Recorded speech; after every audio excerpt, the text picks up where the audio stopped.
Hi, my name is Rick Curtis. I'm the director of the Outdoor Action Program at Princeton University and the author of the Backpacker's Field Manual published by Random House. I'm also the founder of OutdoorEd.com. Today's presentation is on the Risk Assessment and Safety Management Model, or RASM. This model is designed to provide your organization and your staff with a real-world tool to help you prepare for risk, analyze risk in the field, and help reduce it.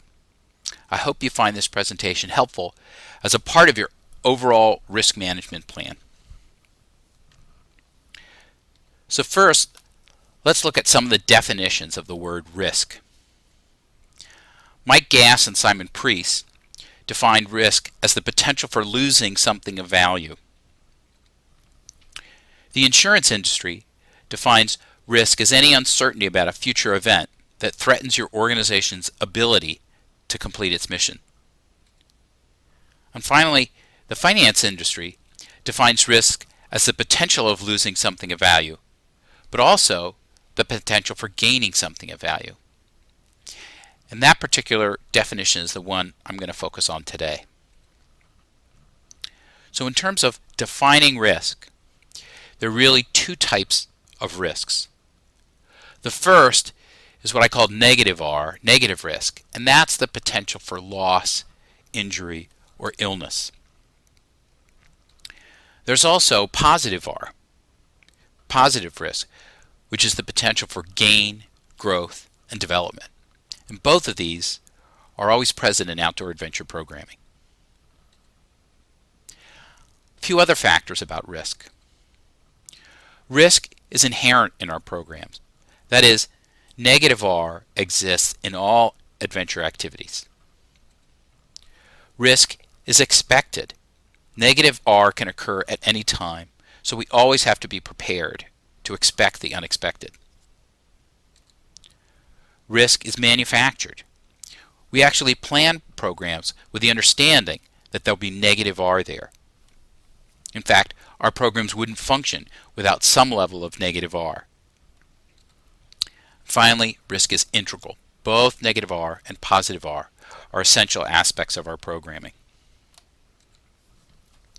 Some people may be familiar with this slide or variations of it. It's often called the accident iceberg, and it's based on a study done by Bird and Germain in 1989 of industrial accidents.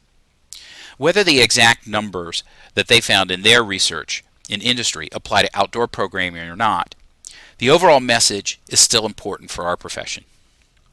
Based on their research, Bird and Germain found that for every serious or major injury that was reported, there would be 10 minor injuries, 30 incidents of property damage, and 600 incidents with no visible injury or damage.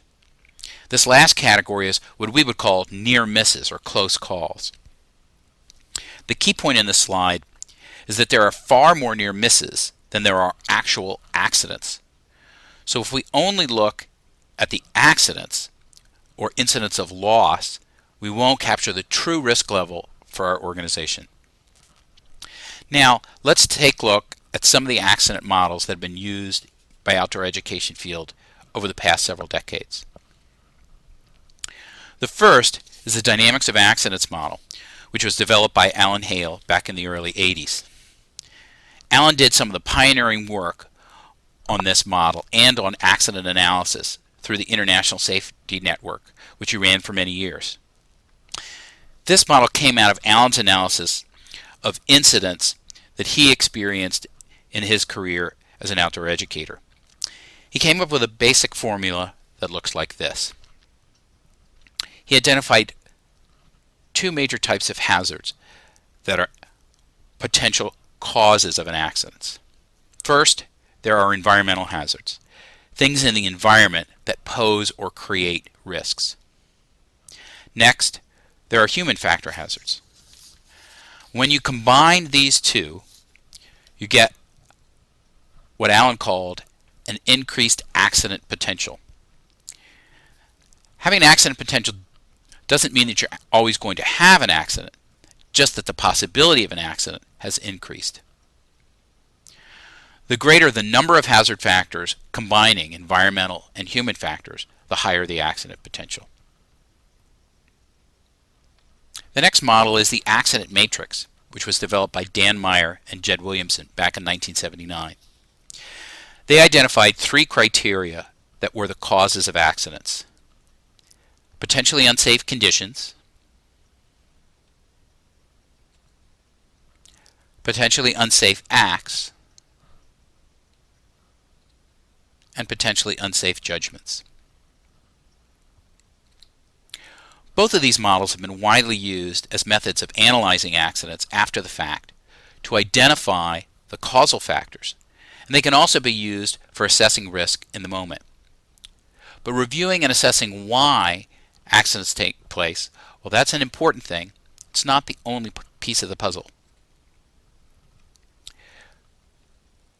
The rest of the equation is preventing accidents. And for that, we need to look at a new model. Based on my experience in 25 years as being an outdoor educator, I felt like there was a piece missing, and that's why I developed the RASM model. So what's new in this model? The RASM model takes into account the negative causation factors, hazards, that the previous 2 models do. But it also adds in positive safety factors, which interact dynamically with the hazard factors to change the risk level. So in this model, managing risk can be done both by reducing hazard factors, as in the earlier models, but also can be accomplished by adding safety factors in. That's the new piece. So let's take a look at the overall model. Right now we're going to look at just the first 2 pieces. What you see here can be thought of as a simple balance scale. If we look on the left side, we see a series of hazard factors represented by balls that fall into 3 categories: environmental hazards, equipment hazards, and people hazards. In the center of the diagram, we see risk levels. So as the hazard factors accumulate on the left-hand side of the balance scale, the piston in the risk cylinder goes up. Let's take a look at some of the hazard factors on the left side. So the major categories being equipment, environment, and people. When we look at environmental hazards, some of the examples are high water, cold temperatures, lightning. Under equipment, hazards can be things like improper gear, a broken stove, or people not bringing the right equipment with them. And finally, hazards under the people category can be things like asthma, poor communications, and fear and anxiety.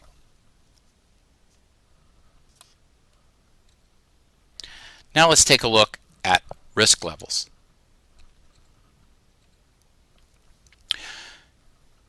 In the graphic, risk levels are basically increasing risk and therefore an increased potential for accidents. In this particular presentation, risk level is just being assigned an arbitrary ascending scale of 1 to 5. So we know that the interaction of hazard factors relates to risk level, and we'll see in a minute how safety factors also affect the risk level. The big thing to point out is that there is no such thing as a risk level of 0. Anytime we go out into the outdoors, there's always some risk. So the question is determining for your program what level of risk is appropriate and acceptable, and targeting your operations and your program plan to work within that range. Now let's take a look at the other side of the equation. So again, we see the risk level in the center, and off to the right we see a series of safety factors. So now we have a second sort of counterbalance that's happening. Here we can put balls into the equipment safety factors, the environmental safety factors, and the people safety factors. Those things will actually help bring the risk level down.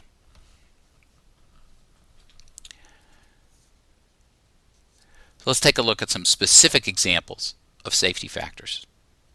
So in the environment, one of the things that we could do from a safety perspective would be to avoid areas with high avalanche danger.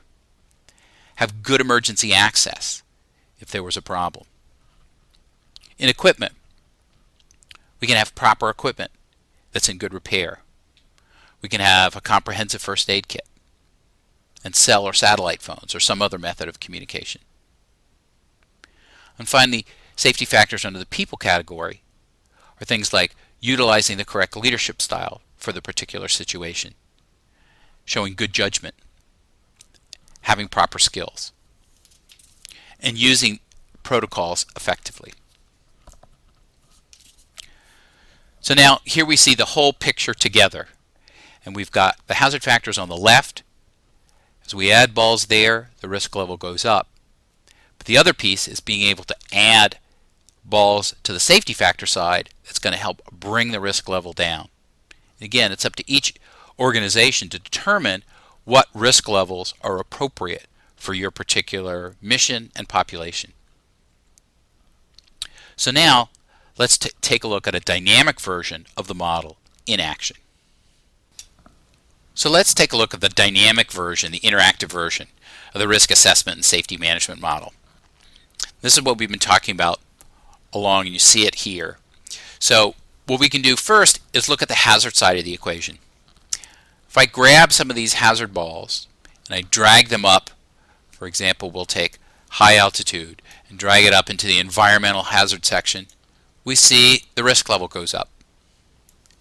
If I add cold weather, risk level goes up. I can add other things in here as well. I can grab something like poor communication and put it in the people section. Risk level is increasing. So as we add balls to the left side of the equation, obviously our risk level is going up. The more balls we add, if we add that people are rushing to get stuff done, risk levels are increasing. Now let's take a look at the right side of the equation. If we have good training for our trip leaders in backcountry skills, we can actually bring that risk level down. If leaders are using an appropriate leadership style for the situation to effectively manage the group, we can bring the risk level down. So you can see the interaction between the hazards and the safety factors is constantly going to be modifying the risk level. One of the other things that I think is important to recognize when you look at the things on the right and the left side of the equation are that those things can in fact move back and forth. So in this case, over on the right side, we said leadership style could be a safety factor. Leadership style, if you're using the appropriate leadership style for that situation. So let's say we have an emergency type situation, and the leaders have taken a more directive, controlling stance in working with the group. That would be appropriate for that leadership style, for that particular situation. But what if we were to imagine that same sort of emergency situation in which the leaders are using a more withdrawn, laid-back, laissez-faire approach? In that case, it's an inappropriate leadership style. So in fact, it's actually a hazard factor, which is going to increase the risk. So there are some hazard factors, particularly things in the environmental category, that are always going to be hazards. And then there are things that can hop back and forth from the hazard side to the safety side, depending on the particular situation. So equipment, for example. If people don't have the right personal gear, if it's cold and you're at high altitude and people have all cotton clothing, the risk level is going to go up. If instead people have polypropylene, fleece, all the right layers, then you're going to drop the risk level down. And in fact, the risk level was at this point to begin with before it went up because of the negative impact of the equipment that they were having. We can actually bring it down to a lower level because they have the right stuff. So I think that's the kind of message that I want people to see in this. What balls are in play here at any one time is going to be totally dependent upon your program.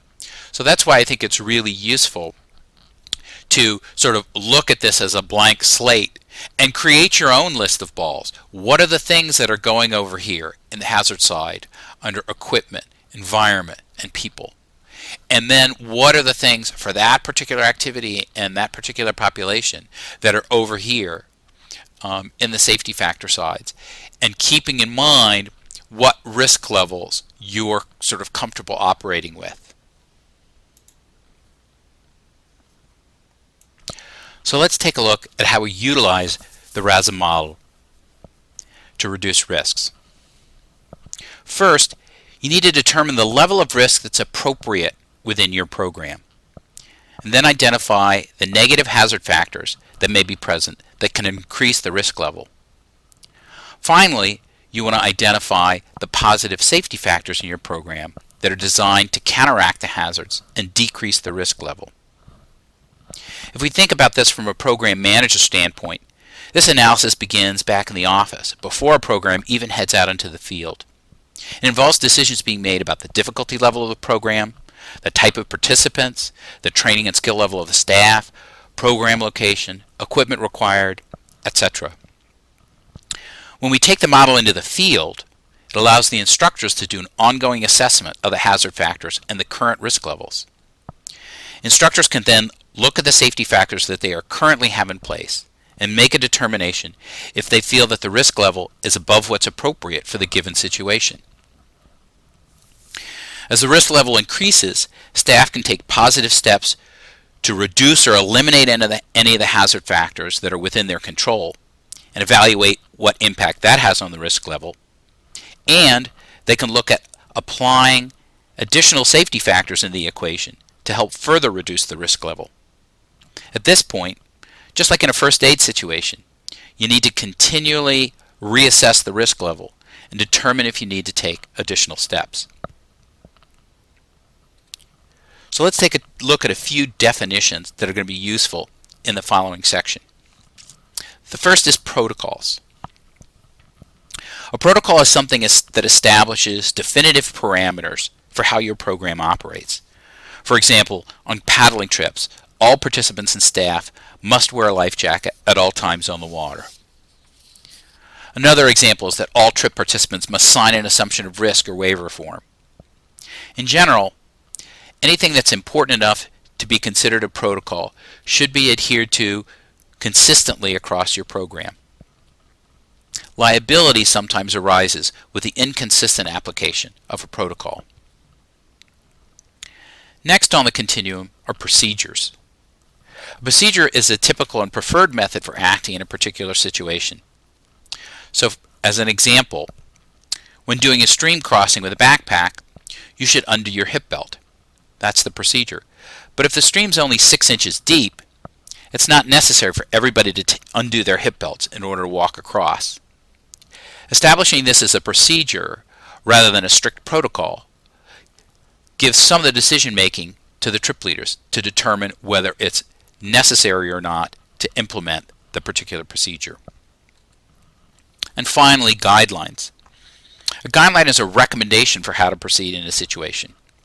For example, in backcountry camping settings, food should be hung in bear bags at night. In some of our situations, for example, with canoeing trips along the Delaware River, there are no trees at the campsite, so it's not possible to hang food at night. Now, let's take a look at a real-world example that will demonstrate the changing safety protocol side of the equation. One of the questions that people often ask me is, well, why don't you just have all the safety stuff that you possibly can on the right side, and that's going to always counterbalance whatever hazards are there out there. But in fact, some of the things that you might implement would really be too much in any particular situation. And I think this next chart, which is a whitewater example, will illustrate my point. Many of you may be familiar with whitewater rivers and the whitewater river classification system, which goes from class 1 up to class 6. Class 1 being sort of very easy flat water, Class 2 being mild white water, and so on, up to Class 6, which is considered a risk of life even for a team of experts. So in this case, what we're going to do is equate whitewater class with risk level. So as you go up in class, you're going up in risk level. So we'll start with a Class 1 situation. When paddling a Class 1 river, there are basic safety factors that we're always going to use. We're going to have basic equipment. Everybody's going to be wearing a life jacket. Leaders are going to have knowledge of the river and check the river conditions. So those are the safety balls that we have in place for Class 1. Now we move to a Class 2 situation where we actually have some whitewater. The risk level has increased, so we're going to add a couple extra balls in there. We're going to set up lead and sweep boats as we go down the rapid, or we'll have a buddy system on the river. And the trip leaders will be carrying basic river rescue equipment. When we go to Class 3, we add another risk level. So more balls coming in on the left side, on the hazard side, so we're going to add some more balls in from the right side. Now we're going to be scouting from the boats, and all of our leaders are going to have river rescue training. Obviously, it wouldn't make sense to say at Class 1, we have to be constantly stopping and scouting every section of a flat water river. So here's that situation where not all the balls are present, but as we do our analysis and we determine that the risk level is going up, we're going to reach into our instructor toolkit and add some more balls into the safety side of the equation. Again, as you go to Class 4, you might say that every Class 4 rapid needs to be scouted from shore. You might set up safety boats at the bottom of the drop in case somebody flips.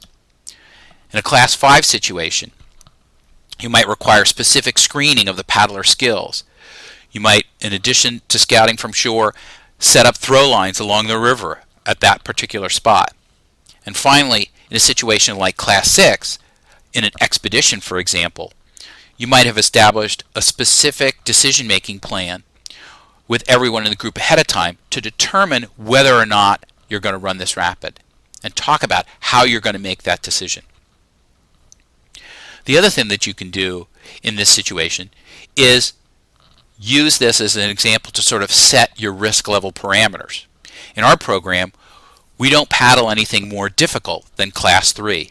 So that's a way to sort of set a ceiling and say, okay, that's as much risk as we're willing to take in a whitewater setting in our program. So here are a couple of questions for discussion.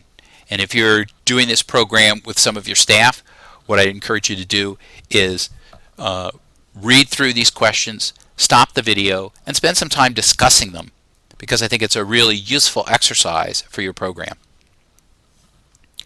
The first is, what's the typical risk level that our program operates at?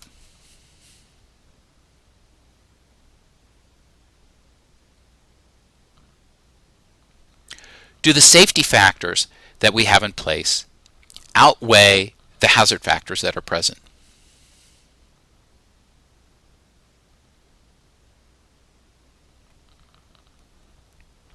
How often do we see shifts into higher risk level on a program?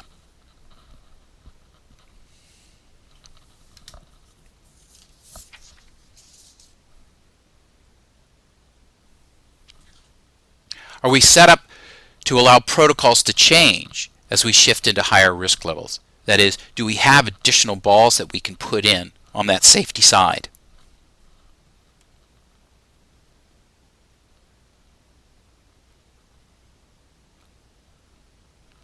And what do we need to do to implement this system in our organization?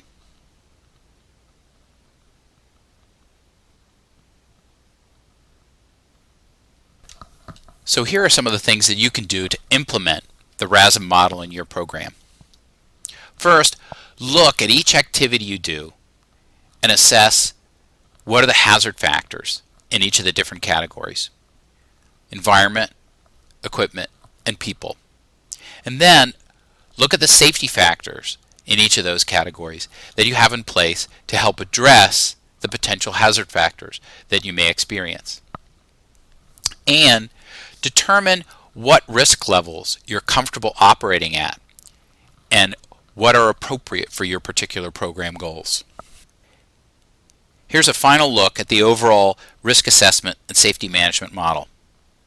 I hope this presentation has been helpful for you and your staff to see how managing risk in your organization is a process of assessing the hazard factors and the risk level and taking active steps to manage that by both reducing the hazards and adding safety factors. This and other resources are available up at the OutdoorEd.com website. We encourage you to share your information there so that all of our programs can benefit. Thanks for joining us.